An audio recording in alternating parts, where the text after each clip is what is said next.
Howdy, folks. Thanks for coming on this dreary, rainy spring day. This is one of the days that creates May flowers, apparently. I like days like today. It's doing my garden some good. Before we get started, first of all, I want to thank everybody for coming to my beans presentation today. Before we get started, I want to remind everybody that we do a lot of good programming here at the Livonia Public Library. And my recommendation is that you visit our cyber calendar on our webpage to get programming information and get information on all of the programs that we are offering. We do have some newsletters and other stuff like that. Generally, we have to supply information to those printed sources about 6 months in advance. A lot of times we can't get programming going 6 months in advance, or things change in that 6 months. The cyber calendar can be changed immediately and updated. So I recommend that you check our cyber calendar out for all of our upcoming programs. We also have a board out here that has flyers for all of our upcoming programs as well. But ultimately, check that cyber calendar for programs. Okay. So today we are going to talk about beans, and there is a reason why I selected today's date for today's program, and that's because from this weekend for the next 3 months is a good time to direct sow any beans that you want to grow in your home garden. You can plant them as late as mid-August. Most bean varieties usually mature in 60 days or less. And if you plant in mid-August, you can get a harvest before the first frost comes. So that's why I'm going to do this today. Now, let's talk about beans. Beans are not a vegetable. They're not a fruit. They are a legume, which is a completely different family from vegetables or fruits. Even though I've called it the magical fruit, that's basically taken from a children's rhyme. They are legumes, and legumes come in about 9 major categories for legumes. So these are the major legume categories that I want to go through here. So there are 2 basic categories. There are the oilseed legumes and the non-oilseed legumes. The oilseed legumes are these 2 things here. Peanuts. I love peanuts, by the way. I kind of dangerously eat too many peanuts. I can't stop eating once I start eating them. Soybeans I don't eat very much. They are used for a lot of different things, but these are a completely different category here that we're not going to be referring to very much today. We're going to be concentrating mostly on the non-oilseed legumes, which include, these are lower fat, higher fiber beans compared to these, which are higher in fat and lower in fiber. That's why these are more mass produced. Because of the oil that they contain, they're a little bit more profitable to grow. So they are included more as a farm crop than these kind of legumes here. So basically, for non-oilseed legumes, we have 2 categories. We've got the undried legumes, which are basically pods which contain a seed. So there are snap peas where you can actually cook the whole pod. I've had those before. They're very popular in Chinese cooking. And then there's what we know as the common snap bean. These are also called string beans or green beans. So what you're eating when you eat these, you're eating the whole pod with the seeds inside the pod. The seeds are the actual beans. Then we've got this category over here that we refer to as pulses, and these are what most people think about when they think about beans. They're the actual dried seed of the plant. And we cook those up and we eat those, and those are what we refer to as pulses. And there's five of the most common pulses are chickpeas, which I love, chickpeas. These are cowpeas or black-eyed peas or Crowder peas. These are really delicious too. This is where most of the beans that we're going to be talking about, this is where they fall here. Pulses also include peas, dried peas, and lentils, which are wonderful legumes as well. So there are 4 basic categories of legumes. When you think about the varieties of beans, they grow in basically 4 different ways, and we consume them in 4 different ways. So there are the ones that we call, there is 2 different kinds of plants. There is the bush variety, which are also called bush habit. Those generally are plants that grow up to about a foot to 3 feet, and those grow beans as well. There are also pole beans, which you may be familiar with through the children's story of Jack and the Beanstalk. Beans figure pretty heavily in a lot of our culture, especially folklore, and that's one of the stories, famous stories about a beanstalk, which is actually a giant pole bean that goes way up to the sky.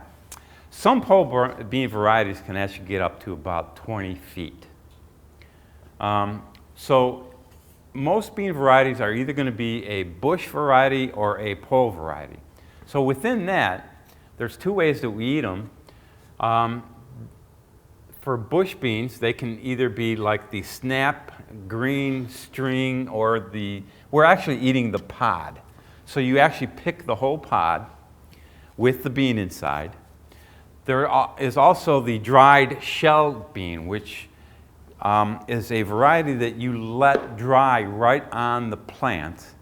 You let the whole thing dry out, then you pick it, and then what you do is you take the pod, you split it open, and all the beans fall out.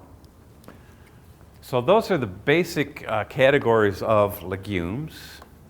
So we eat them in different ways. So most beans, we eat them as shell dried. That means ones that have been taken out of the pod and dried, or dried before they're taken out of the pod. Or sometimes we eat them fresh in the pods with the pods. Peas can be shelled fresh or fresh in the pods.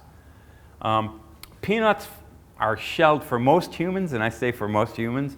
I've actually seen people eat peanuts with the whole shell. They just pop the whole shell and the peanut in their mouth and eat that. I've actually seen people do that and say, this is good. Elephants do that a lot. We're going to talk about elephants a little bit more coming up here. But yeah, if you give an elephant a peanut, it just eats the whole thing. Lentils, we eat those shell dried. We cook them, of course. I don't know if you've ever seen a lentil pod, but you can tell it's inedible just by looking at it pretty much. Chickpeas, we also eat shell dried. They do come in a pod. There's usually only 2 chickpeas for each pod. And the pods, you can tell by looking at them, they don't really look very appetizing. Soybeans are kind of in a category all on their own because we do take them out of the pods. We don't eat the shell, the soybean pod, but we eat the bean inside, but we don't dry the pod and the bean before we use it. We take the pod when it's still fresh, and then we pull the fresh bean out of the pod. It's not a dried bean, it's a fresh bean. And that's how soybeans are generally used. But that's really a different class of crop altogether. So now, you don't have to grow beans to be able to enjoy beans because they're relatively inexpensive to purchase. Even cooked beans, if you buy cans of cooked beans, those are relatively inexpensive for the amount of protein you get per can. But I'm going to ask why grow beans and use beans. These are some of the reasons why. First of all, beans are very easy to grow in just about any kind of soil. I've seen beans grown in hard clay soils, well-draining soils. They can grow just about anywhere. And while they grow too, they have this magic ability to improve the soil. I'm going to talk about that in just a minute. Beans are also very versatile. You can do all kinds of things with beans. You can saute them, you can fry them, you can bake them. There's so many different ways that you can cook and use beans. Sometimes I just simmer a pot of beans and just straight beans, nothing else added, and I use those to add to salads during the summertime, so I get a little bit of protein in my salads. As I said, beans are really good for the soil and for the environment. Beans are kind of, the reason why I called it the magical fruit, this is the magical part about beans. Beans have the uncanny ability, unlike many other plants, to take nitrogen from the air and put it in the nodules of their roots and make it available in the soil for other plants, including peas. Peas are a very good companion plant for this reason. I plant my beans close to my brassicas if I can, because my brassicas use up a lot of nitrogen. Beans are one of the only plants that can do that. They actually improve the soil by fertilizing it with nitrogen. When your bean plants have been spent after the first frost and they're dying out, I just let them sit there and I fold them back into the soil. I don't actually bury them. I just let them sit on top of the soil. They break down and they improve the soil quality. They also, the way the roots grow, they have the ability to break up a lot of hard clay soils. There's a lot of great nutritional aspects about beans. Beans are really good for you in a lot of ways. They contain a lot of compounds that have been shown to increase your longevity. People who eat beans have been shown to actually live longer. That's a good thing. I'm going to talk a little bit more about the nutritional aspects in just a little bit here. This part is really important too if you grow your own beans. They're so easy.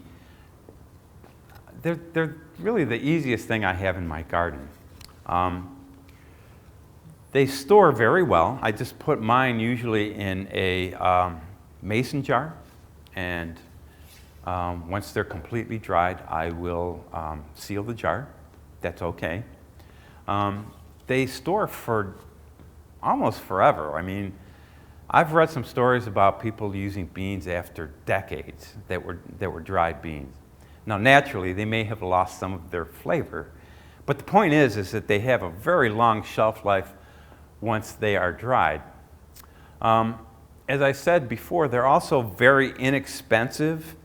There's really no reason not to include beans in your diet every day. Cost certainly is not one of them. Even if you don't grow your own beans and you buy canned beans, you're still getting a pretty good value for the protein for the money that you're paying.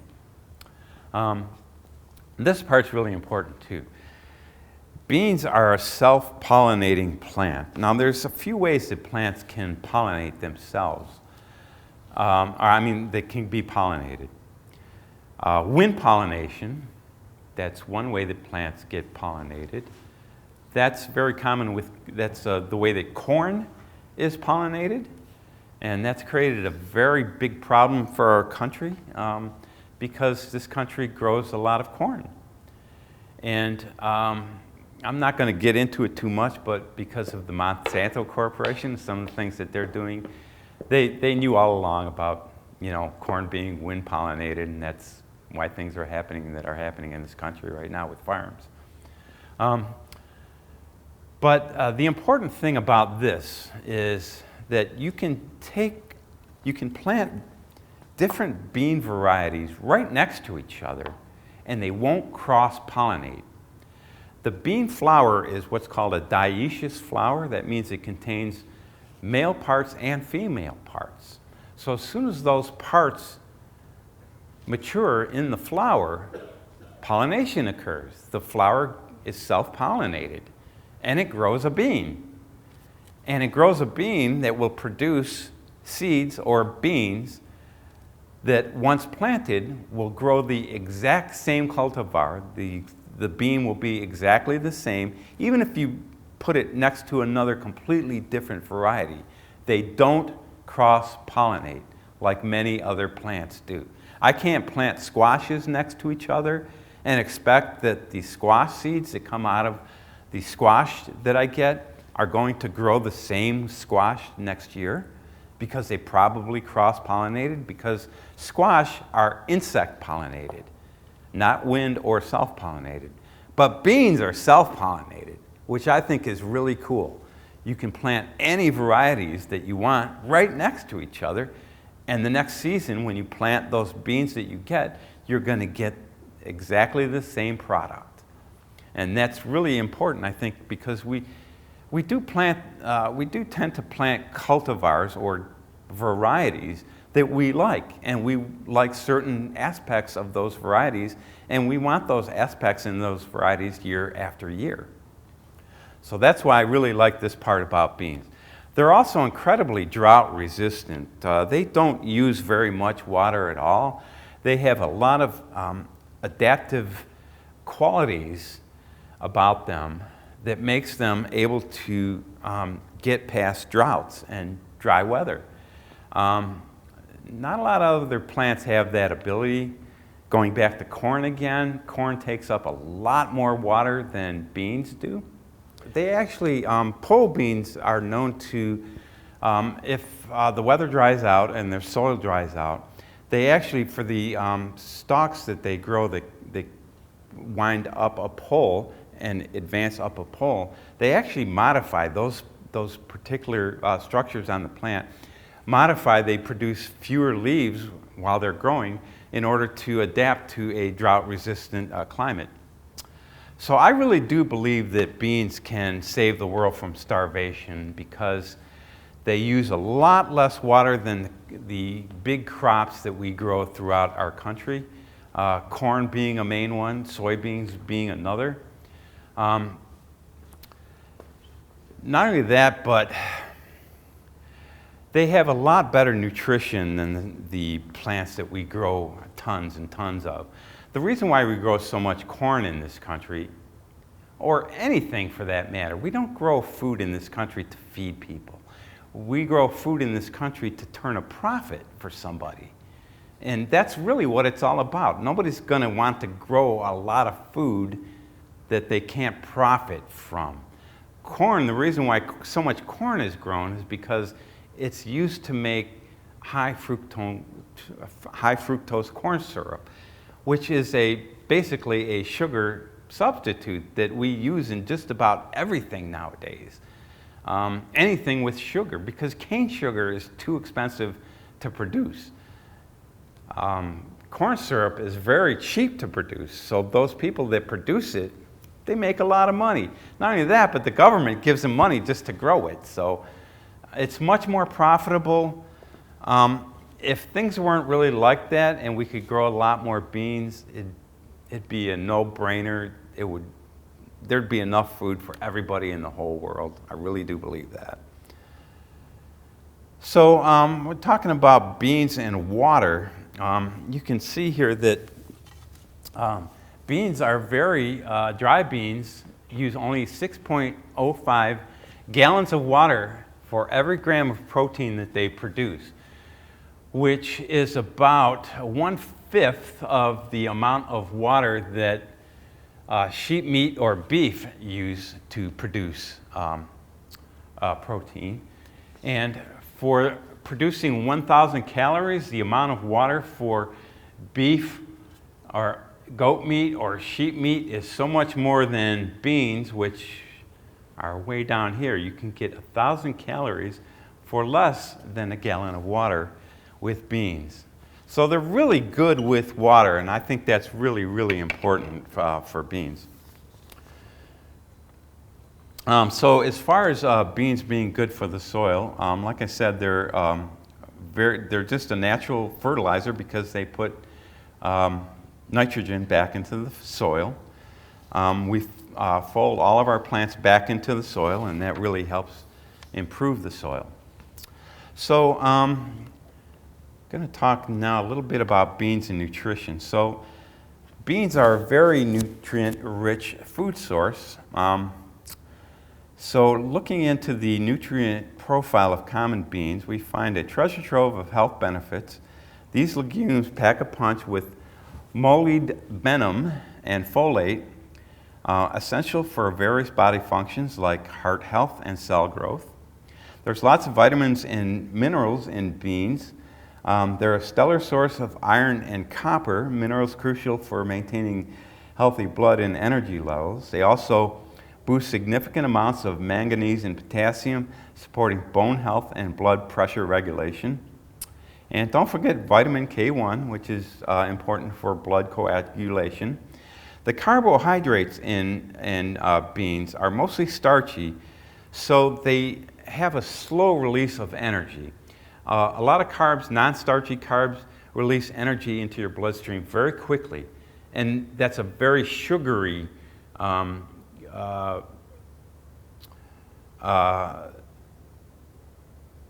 adding to your blood. The carbohydrates that are not starchy tend to raise your insulin levels very quickly. But beans don't do that. They kind of, if you eat beans, they kind of keep you satisfied or satted for quite a while. And I think that's kind of important. It helps you out if you're trying to do periodic, if you're doing like starving yourself every once in a while. Carbohydrates, and there's a lot of good proteins. As you know, beans are an excellent source of proteins. So they're really good, especially for vegetarians, I think. If you are not a meat eater, you should be a bean eater. Beans are very important for people who don't eat meat.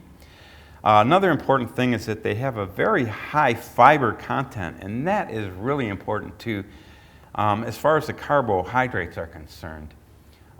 For every gram of carbohydrate in a food, that's reduced by 1/2 for every gram of fiber that is in that food. And fiber is really good for your gut microbiome. So it's very important to get fiber in your diet. It's very important for your intestines as well. Beans also contain some bioactive compounds like isoflavones and anthocyanins, which you don't have to remember those, but they have antioxidant properties. And they can contribute to reducing the risk of chronic diseases and certain types of cancer as well. So now a word about cooking, just a quick word about cooking, because we're going to address the elephant in the room again real quickly here. Beans really do need to be cooked properly. If they're not cooked properly, they could cause gastric distress and some other symptoms that are not very nice. But I'm going to talk a little bit about how to cook your beans correctly so that they don't affect you that way. So we're going to talk a little bit about my favorite bean and pea varieties. I do grow beans in my home garden. I grow them every year. I'm going to try a few new varieties this year. One of them is the Montegusto pole bean that Matt Wazensky was kind enough to gift me a few of. I'm going to try those this year. I haven't tried those before. I'm going to try the Scarlet Runner bean this year, which I haven't tried before. But among my favorite bean varieties, when I choose favorite bean varieties, these are the things that I look for. First of all is flavor. I love beans because I think they taste great. So the varieties that I choose are the ones that I think will give the best flavor to the dishes that I'm putting them in. Production is also important to me too. There are some varieties that produce an incredibly a large quantity of beans for you. And some of those I have among my favorites as well. Ease of growing, well, just about all beans are easy to grow. I have tried to grow black-eyed peas before. Those were a little bit more difficult. There were a few other kind of beans that I tried to grow that really kind of took over a large area of my garden, but didn't produce as much as I wanted. So ease of growing, when I say ease of growing, like I said, most beans grow quite well, but being able to manage them, I guess, is more what I'm referring to. So the ones that I find the most manageable are the ones that I keep in my garden. And consistency is important to me too. I want beans that will taste the same when I harvest them in June as the ones that I harvest in August. And I want them to pretty much look the same as well. So that's what I look for in my bean varieties. So this is one of my first favorite bean varieties. This is called Top Crop. This is what the bean pods look like. This is what the actual dried bean looks like, and that's what the plant looks like. This is a very prolific growing bush bean variety. So this is what I take off the plant, and this is what we eat. I generally use these for my pickled beans. I have my pickled beans recipe in the handout that you hopefully grabbed on your way in. So this is one of the varieties that I use mostly for pickling. I also grow the Maxibel Haricot Vert. It's a French variety. It's pronounced Haricot Vert. I like these because they're very tender. They grow a very long, slender bean. And these work really well for canning as well. I use them mostly for canning. Once in a while we do saute them. They're very delicate. They have a delicate flavor, and I really like them a lot. They're not as prolific as some of the other varieties that I grow, though. This one right here, Borlato, there's also another variety called Borlato di Vigevano Nano, which is very similar. These are Italian varieties. The Vigevano Nano is a little bit smaller than this variety. But this variety I like because you can eat either the bean or the pod. But I eat the pod mostly because we call these fatty flatties, me and my wife do, because the pods are really meaty. They're big and meaty, and they're kind of flat, but we grill them. We put them in the grill, wrap them up in some foil, put a little bit of butter or olive oil in there. Once they're cooked and we put them out, we garnish them with some fresh parsley, and they're absolutely delicious. They're so good, and they're actually really cool to eat because of the pods. They're just so meaty. They're really, really delicious. So I recommend this variety, Borlato or Borlato di Vigevano Nano. This is another Italian variety that I really like. This is cannellini, and this is a small white bean, very creamy bean when it's cooked. This bean figures in a very popular Italian soup that my wife and I make all the time called, it's called pasta e fagioli.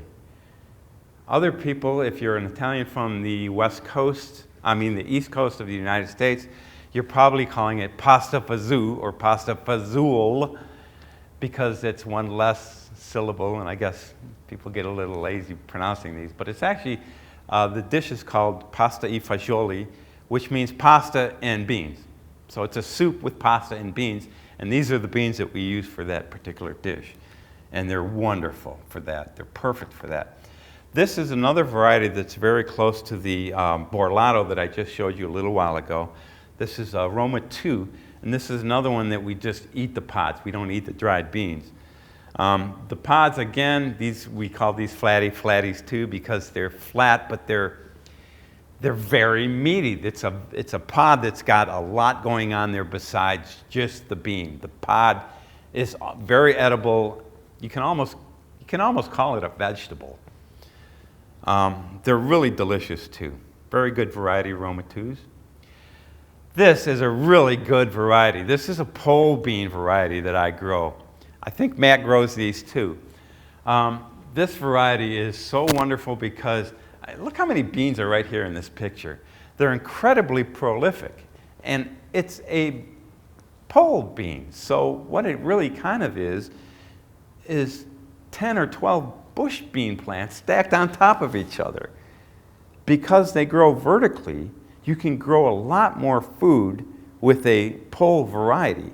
And these ones produce a ton of beans, and these beans are absolutely delicious.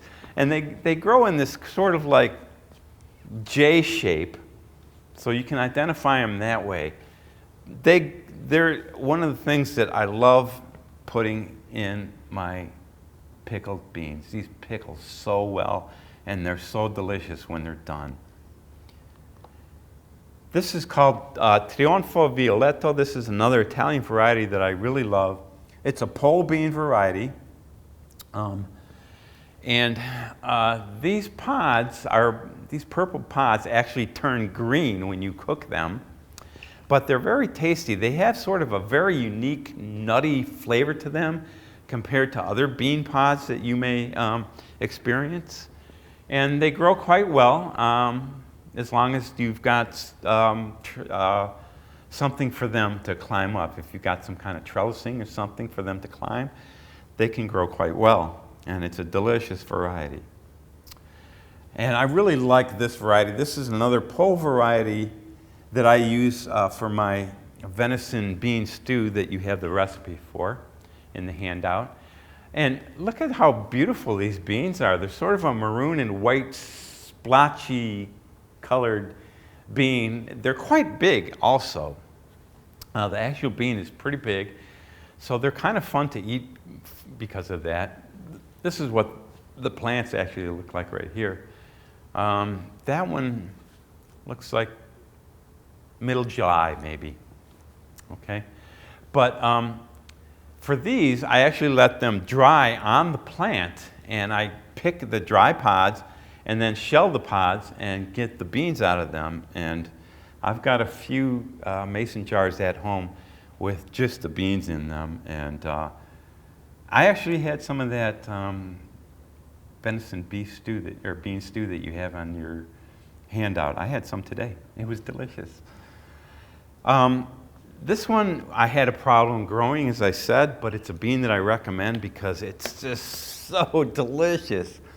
Every New Year's Day, wife and I make a dish called Hoppin' Johns. And beans pair very well with grains and brassicas, any greens that are related to cabbage. Collards, I love collards and I love kale.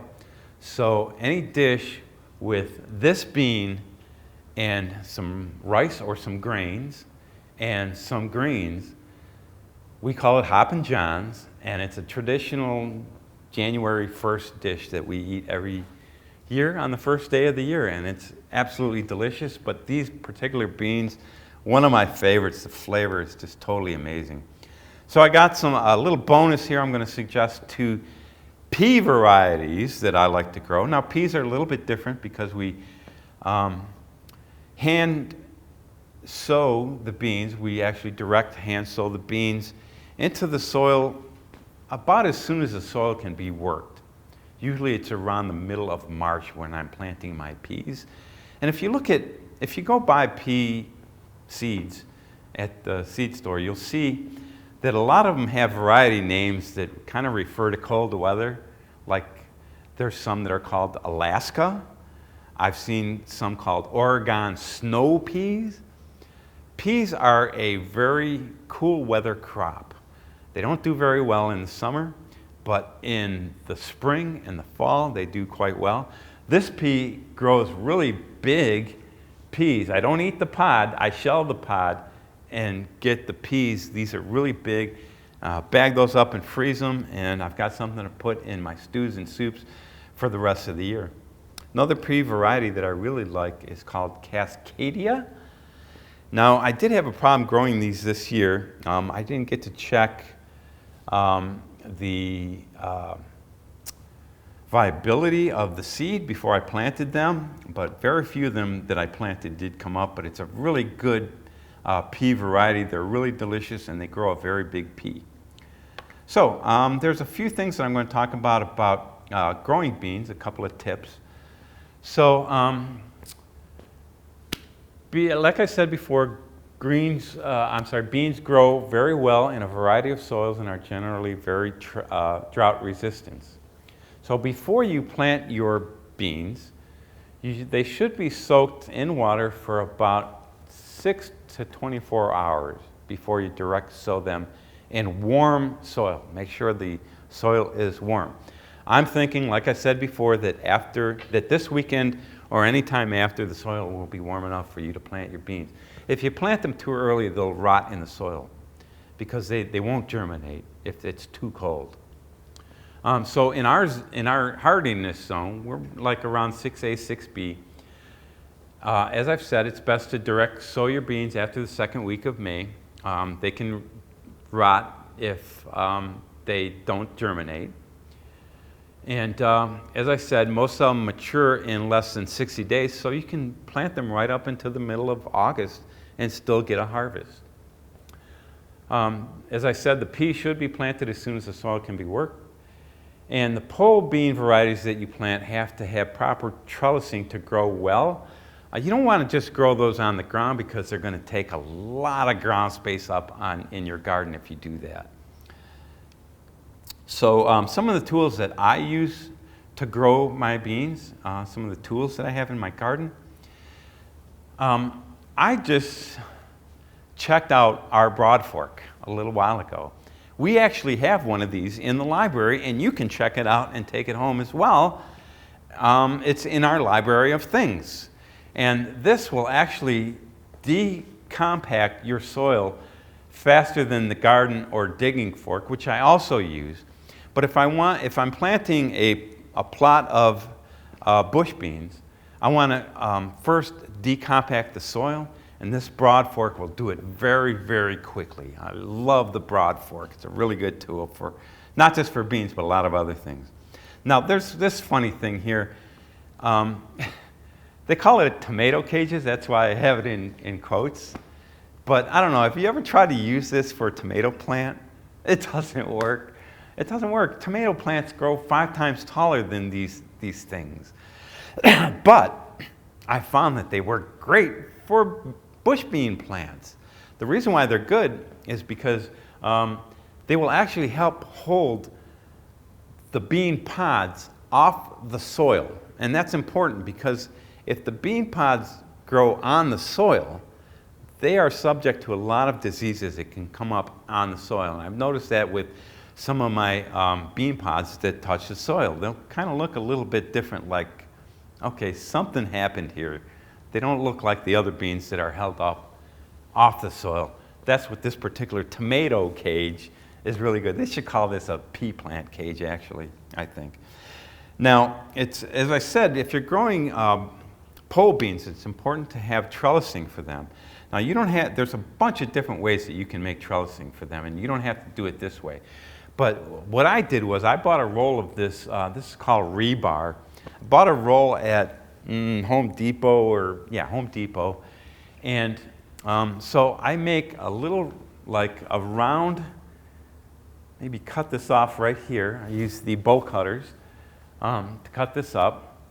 And I also use a chain link fence pole or some electrical conduit.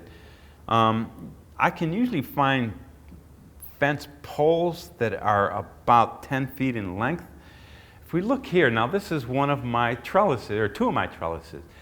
This is a chain link fence here, and this is the chain link fence pole that I bought, and I have one that goes all the way up the spine of this pole here.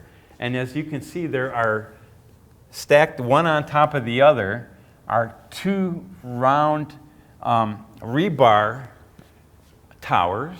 And I've got the same thing over here, and you can see from last year some of the pole bean remnants from last year. So they actually got up that far. These are at least 12 feet tall. And they got up that far, and then they grew over and started coming down. That's what you're seeing over here. So that's how I make my trellises, but you can do it any way that you want. I've seen a million different YouTube videos on how to trellis your pole beans. So if you just go there, you're going to find a way that you like the best. I don't really use fertilizer when I grow beans, but if I do or I had to, this is what I would use. In fact, this is the product that I use for just about all of my garden plants. This is a organic fertilizer, and it's a very slow release. I like that.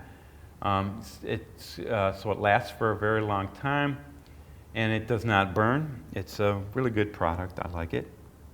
So this is one of my bean patches, and I wanted to show you this because this actually is going to address what I'm talking about when I talk about harvesting. But you'll notice I do have tomato cages and some rebar cages here holding everything up off the ground. But I've got a few bare spots here. One here, and then there is one over here. So when you are planting a bean patch, and that's what I do, is I plant a bean patch. Let me go through here and find that really quick. Oops. Okay, so if you're planting like this is a patch of beans, and I kind of stagger them this way. But what I would do is leave that one out, leave that one out, leave that one out, so that I've got a place to sit or kneel to harvest the beans from those plants. If you plant them all together, then when you go to harvest your beans, the only way that you're going to be able to do that without crushing one of the plants is to do it like this. You're going to have to get down there far enough where you can get the beans. This is kind of uncomfortable after a while. It's not really good for your back to do this. So you want to leave a little bit of space around your beans so that you can actually either squat down and pick the beans or get down on your knees and pick the beans. So if I'm down on my knees, I can't have a plant right here, or right underneath me, because I'm going to be crushing that.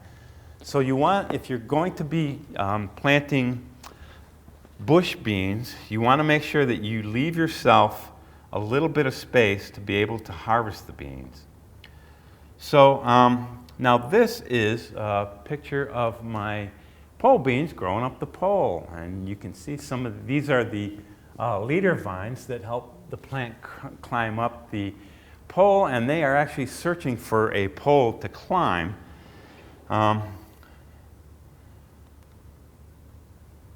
This picture shows how I grew some pole beans on my lilac bush. I have a lilac bush in my backyard that is maybe about 12 feet tall.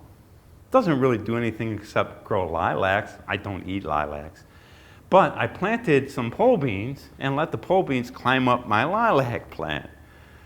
And the lilac plant is still there. It's still very healthy. It's fine. But I can use it for trellising now. I think that's really cool because, hey, it's free. I mean, I'm not spending any money creating trellising, and it worked quite well.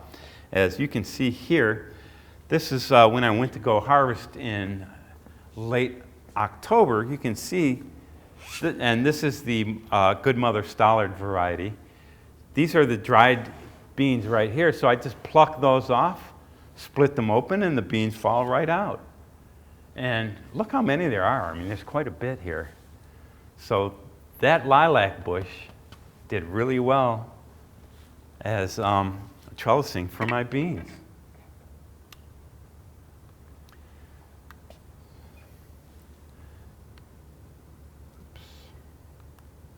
So I wanted to show you this. This is how pole beans climb. Whoops. Hey. Okay.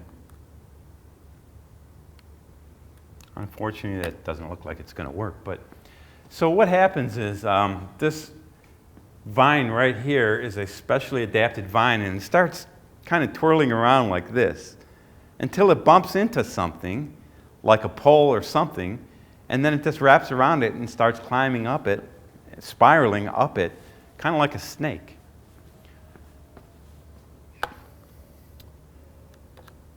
So I recommend that you try to keep your body in shape and as flexible as you can for bean harvesting. I can squat, full squat to pick beans, but most people can't. If you're going to be on your knees for a while, you have to be able to get back up, and that's pretty important. So keeping your body in shape for all kinds of, for anything that you do in the garden, I think that's very important. Harvest early and often to stimulate production. That's really important too. You don't want the beans that are in the pod, unless you're actually letting the pods dry and using the dried beans. If you're not doing that, then you don't want the beans in the pod to get too mature. You don't want the pods to get too mature. You want to actually pick them before they get completely mature, and that will actually stimulate more growth of more beans on your plant.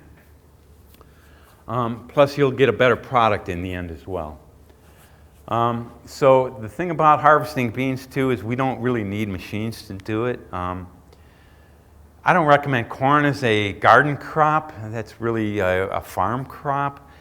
But we use big machines to harvest all of that stuff. You don't really need that with beans. You just need maybe some gloves, a bowl or a container, and your hands. So, if you're growing pole beans, I recommend that you get one of these because you're going to need one of these to harvest your pole beans, especially after August. Once your pole beans get all the way up there and you have some nice beans way up there, but you can't reach them unless you get one of these. I think aluminum is better than wood in case you're out there harvesting and all of a sudden it starts pouring rain. This will tolerate the rain a lot better than a wooden ladder would. This is another thing that I recommend, and I actually have some of these, and I brought some with me. These are called garden sleeves, and if you look at a bean leaf, they kind of got little hairs on them that poke out, and for some people, those hairs can cause a mild non-specific dermatitis or skin irritation. That happens to me sometimes. I'll be done picking my beans and all of a sudden I'm like, oh, I'm a little itchy. So I wear these sleeves. These are made by a company called Farmers Defense. You can buy them at farmersdefense.com. They're relatively cheap. They're not just good for beans, but just about anything else that you harvest. I do wear them. Your arms will stay cool even in the very hot weather. I think their main fabric is spandex. But I recommend using these too, especially if you happen to be susceptible to non-specific dermatitis when you're doing your harvesting. So I'm going to talk a bit really quick here about bean pests. Now for me, this guy is my worst bean pest. For some reason, bunnies love bean seedlings. They don't eat the beans, they eat the plant. And it's kind of funny because one of my colleagues is, he's a rabbit owner. He has 2 rabbits for pets, and he's had rabbits for at least 10 years.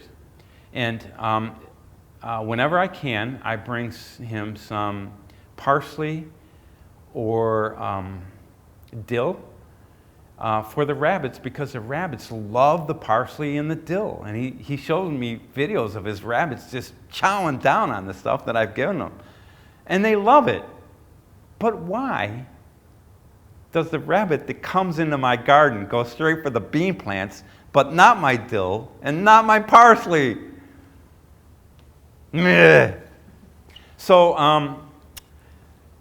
I put a picture of the Have a Heart live trap cage here because, well, first of all, this is what happens to me during the summertime a lot. I'll take a look at my bean seedlings. Hey, my beans are doing pretty good. Get in the car, come to work, get home from work, and those plants will look like this. And then the next morning, they'll look like this, which is really frustrating. And I'm like, what happened? Well, bunny happened. That's what happened. They'll eat the young seedlings just like that. And it's very frustrating because once they get down to here, you have to replant again. And that can be very frustrating. So I recommend live trapping. It's the humane way to deal with your bunny problem. And I wanted to tell everybody about this because I've had people tell me that trapping animals in Livonia is illegal. It is, unless you live trap them and release them. You can't trap them and kill them and use their pelts in Livonia, but you can, as you can see here, I put the actual municipal law here. So it says, shall not prohibit the owner of, or occupant of any property from trapping or ensnaring any rodents or from trapping by use of a live trap any animal thereon for the purposes of live release thereafter. So you can actually trap the bunny and release it live somewhere else. I would take it across a main street and find a park or something and let it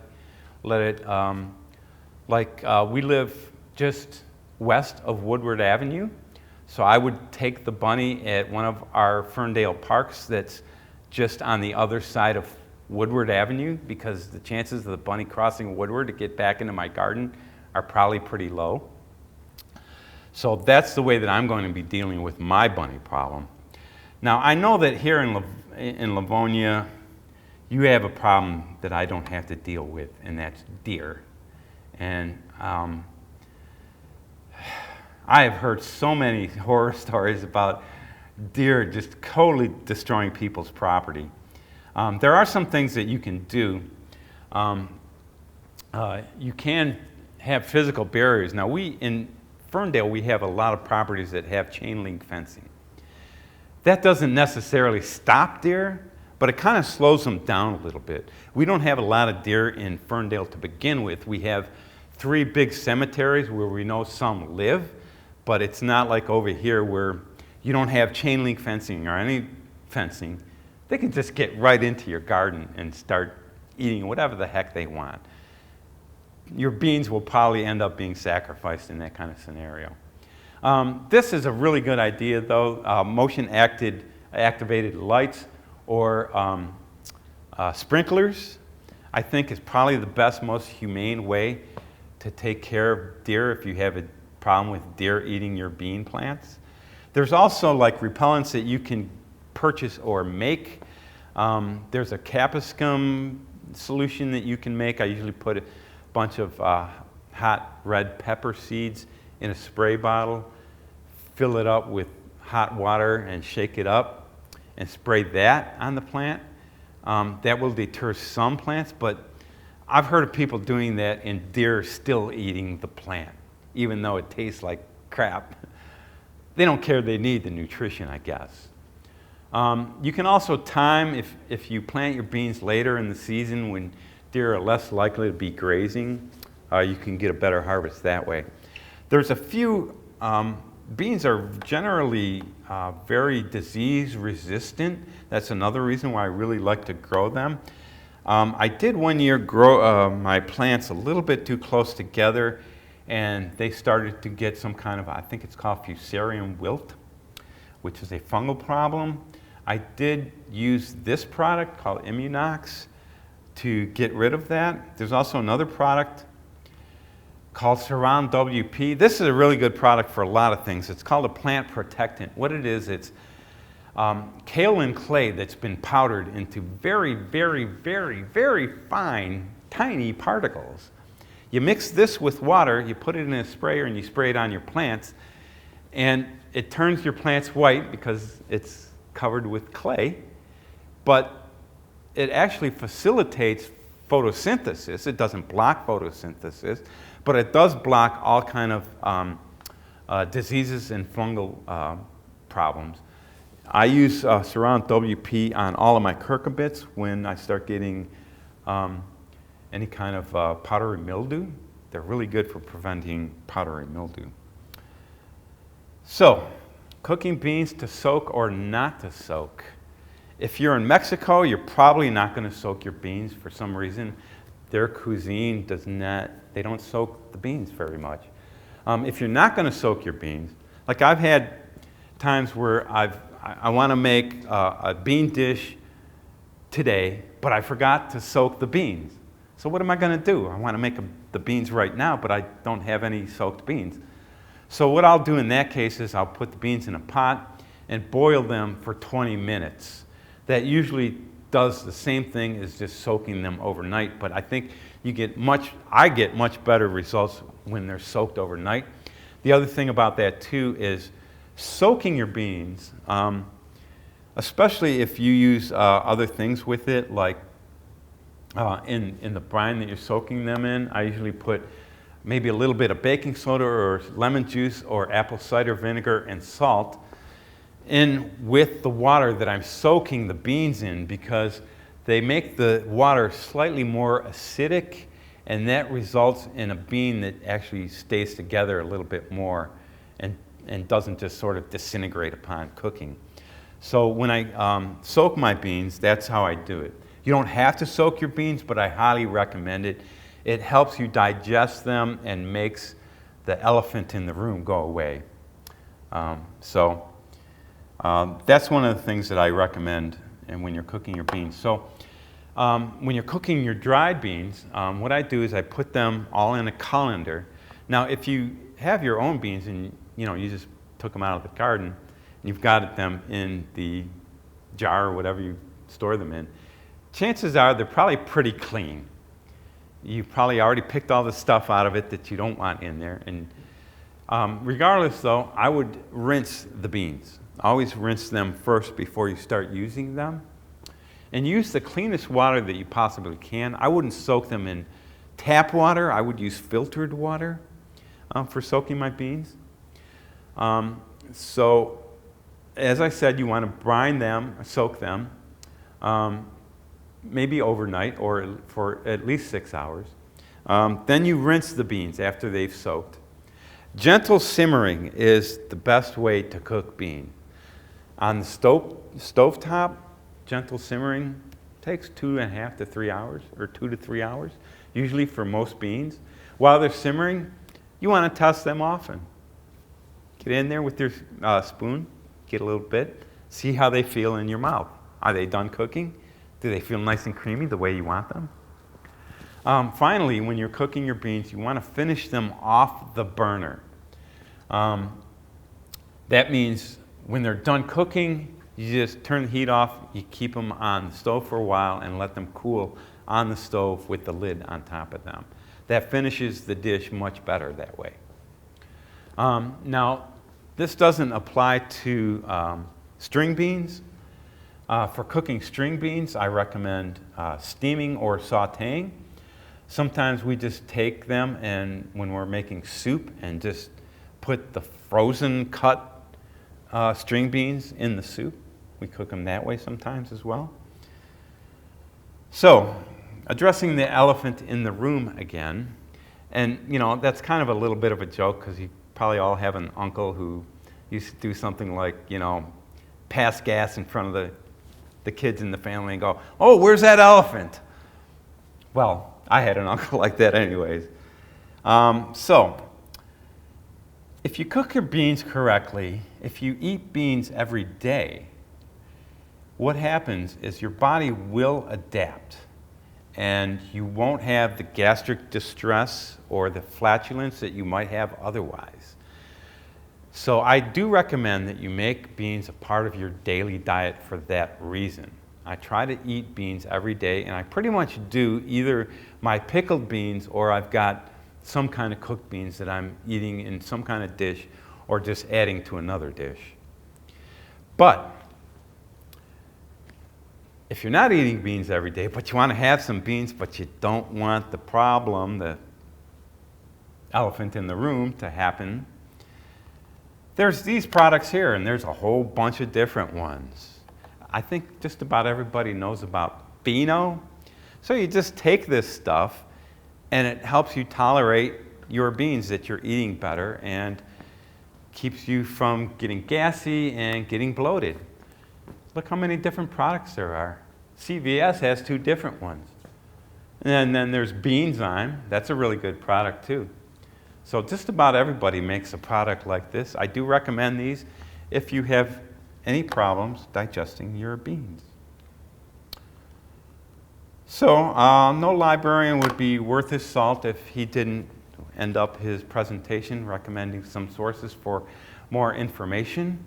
These are 2 books that I recommend. We have this book here, the Bean Book. I have it right here. Cool thing about this book is it's kind of similar to Epic Tomatoes by Craig LaHoulier. It's kind of like a tomato Bible that has information about many different varieties of beans, tomatoes. This has information about many different varieties of beans. So this is a really good book if you're looking for some information on different varieties that'll help you choose the varieties that you want to use and eat. So I really like this book. I recommend it. This is our library copy. This is going back on the shelf tonight. So, or maybe if one of you want to check it out, we'll just bring it to the circulation desk. The other book I recommend is Bold Beans. This is a kind of a little play on words, recipes to get your pulse racing. That's another really good book with a lot of good bean recipes in it. So in your handout, there are some links to a couple of bean podcasts. This is another source of information on beans. And I've got my 2 recipes in there as well, the venison bean stew as well as the pickled beans recipe. So yeah, we're going to have more beans in the seed library. We have the seed library brochure on our table back there if you want to grab one on the way out. I want to thank everybody for coming to the presentation tonight. I hope you learned something about beans at the very least. Better than that, I hope that you will consider adding beans to your daily diet and perhaps trying to grow beans as well. I think they're really a wonderful food, and I really love them a lot. So thank you very much for coming today. Please be safe on the way home. It's probably still a little bit rainy. Thank you very much.